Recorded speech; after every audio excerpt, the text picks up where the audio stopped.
Okay, good evening. So, ngayong gabi, tuturo ko sa inyo ang mga step-by-step process kung paano mag-register sa Unlidata 99 at Unlidata 299. So, ang first step po is, dapat po, mayroon po tayong GigaLife app. So, yan po yung una nating requirement sa pag-register sa Unlidata 99. At pangalawa po is, dapat meron po tayong HTTP canary. Canary po. Search po natin ito sa Google at lalabas po dito sa epicpure po. Download po tayo ng HTTP canary. Antayin lang po natin na lumabas ang download APK, tapos tap natin yan. Tapos antayin natin na mag-download. So, naka-download na po ako kanina. So, may isa na ako ditong HTTP canary, pero gagawin ko to ulit guys para sa mga hindi marunong at nalilito pa rin kung paano mag-register. So, antayin lang natin guys na matapos ang download. Kasi patience is a virtue guys, sabi nga nila. At sabi nga ng mga moderators sa group ng GigaLife is kailangan din natin ng fast hands. So, ayan na guys, malapit na matapos ang dinadownload kong app na HTTP Canary. Globe ZLT SG10 pala yung modem na gamit ko dito guys, which is open line. Antayin lang natin guys na matapos ito. So, ayan guys, tapos na. Back natin.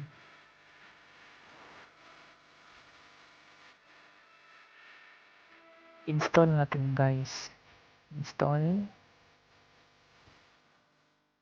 Tapos, done. Tayo. Iyo sa open. Yan po, meron na tayong HTTP Canary. Ito lang po ang kailangan nating i-download. So, first step natin sa pag-register sa Unlidata 99 is open natin ang HTTP canary. Wait lang po natin. Scroll down, tapos accept. Tapos, configure. Tapos, okay. Tapos, skip natin yan po kasi hindi po rooted yung phone natin. So, kung rooted ang phone natin, mag-install tayo. Pero kung hindi, skip lang natin yan. Okay guys, ayan na. Walang, back na natin. Tapos, so, dito sa HTTP canary guys, tap the floating button to start capture. Ang ka-capture natin dito guys is, o ang ita-target natin dito is yung GigaLife app. Kasi yun yung kukunan natin ng GLA. Tapos, pindutin natin ng plus. Type natin GigaLife. And tap natin. So, meron na tayong GigaLife guys. Na-target na natin ang GigaLife. So, back na tayo guys. So, makikita natin dito guys na targeted na ang GigaLife app kung andito na yung logo niya sa gitna. So, ang susunod natin gawin guys is start capture na tayo. Not now lang to natin guys. Yan na. Tapos guys, back to home tayo. Open natin ang GigaLife app.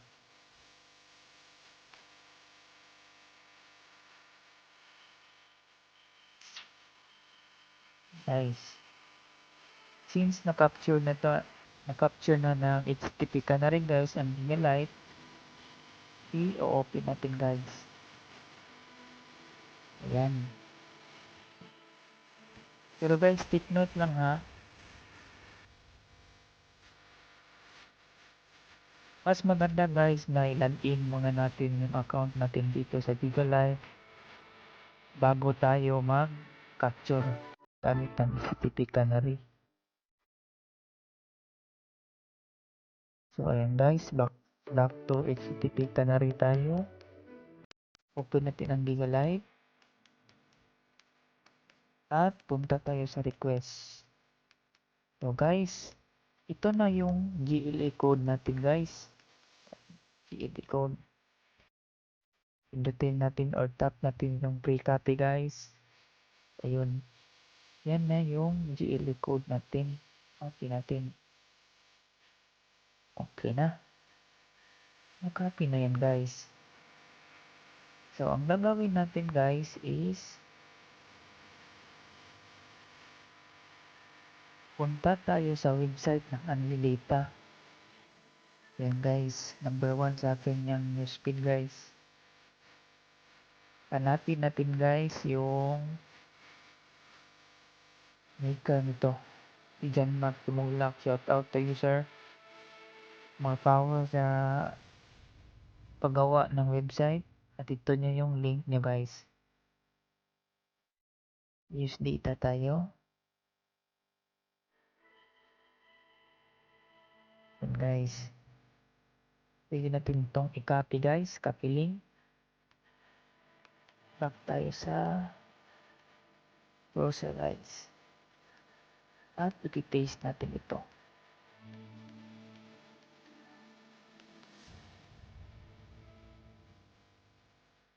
Yan.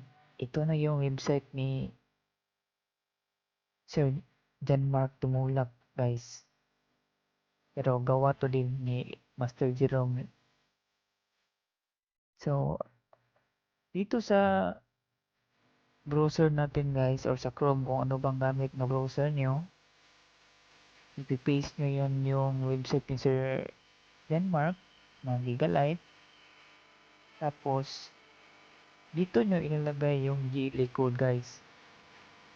Long press nyo lang, long tap, tapos paste. Yan. Ay, hindi yan pala guys. Sorry guys. Hindi yan. Balik tayo sa Gigalite. Copy. Copy. Tapos long tap, paste. Ayan. Yan na yung GLA code natin guys. So, ilagay natin dito yung number ng SIM card ko.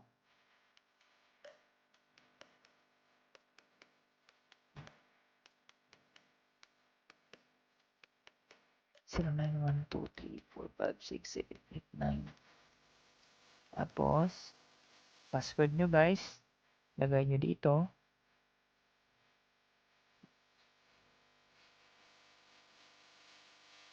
Click kayo ng promo guys. 99, Unlidata 99 or Unlidata 299 for 30 days. Tapos guys, i-register natin to. And guys, password and mobile number do not match kasi guys, hindi ko nilagay yung number ko kasi registered na, pero ang mga number guys na nandito na dapat nyong ilagay is yung number nyo sa Gigalite at password nyo guys. Take note lang din natin guys na dapat hindi tayo magkamali sa pag-copy ng GLA code kasi kung magkamali tayo, kailangan pa natin mag-antay at isa lang ang GLA code na gamitin natin. So yan lang guys. At sana guys makapag-register kayo at natutunan nyo dito. Yan lang guys.